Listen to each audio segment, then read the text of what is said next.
In today's video, I'm going to show you how to modify Flowchart connectors in drawio when you're working inside Confluence and Jira. This is a super useful skill if you're documenting workflows, processes, or technical diagrams, and you want your connectors to look cleaner, clearer, or more customized for your team. We'll walk through the entire process step by step, right from opening a Jira issue all the way to editing and saving connector changes inside draw.io. If you're using Confluence or Jira regularly, this will definitely save you time. And if this video helps you out, don't forget to hit the like button and subscribe to the channel for more software tutorials just like this.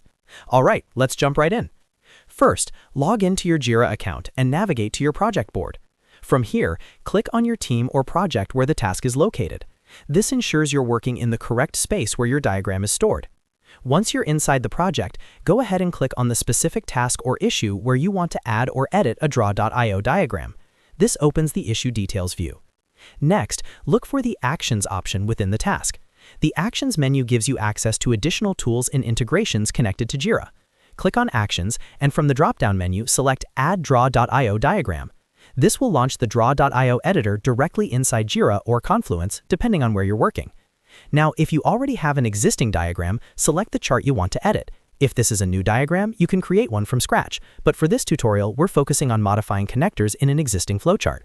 Once the diagram is open, click Edit to enter editing mode.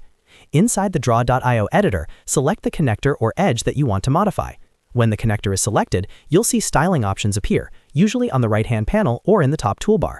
From here, you can change the connector type, adjust the arrow style, modify line thickness, change colors, or switch between straight, curved, or elbow connectors depending on your diagram needs. Take your time to make the changes that best represent your workflow or process. You can select multiple edges if you want to apply the same style changes across several connectors at once. This is especially helpful for keeping your diagrams consistent and professional looking. After you've finished modifying the connectors, click Save to apply the changes. The updated diagram will now be saved directly within your Jira issue or Confluence page. That's it. You've successfully modified Flowchart connectors in draw.io for Confluence and Jira. This simple process can make a huge difference in how readable and effective your diagrams are. If you found this tutorial helpful, make sure to give it a thumbs up and subscribe to the channel for more easy-to-follow software guides. Thanks for watching, and I'll see you in the next video.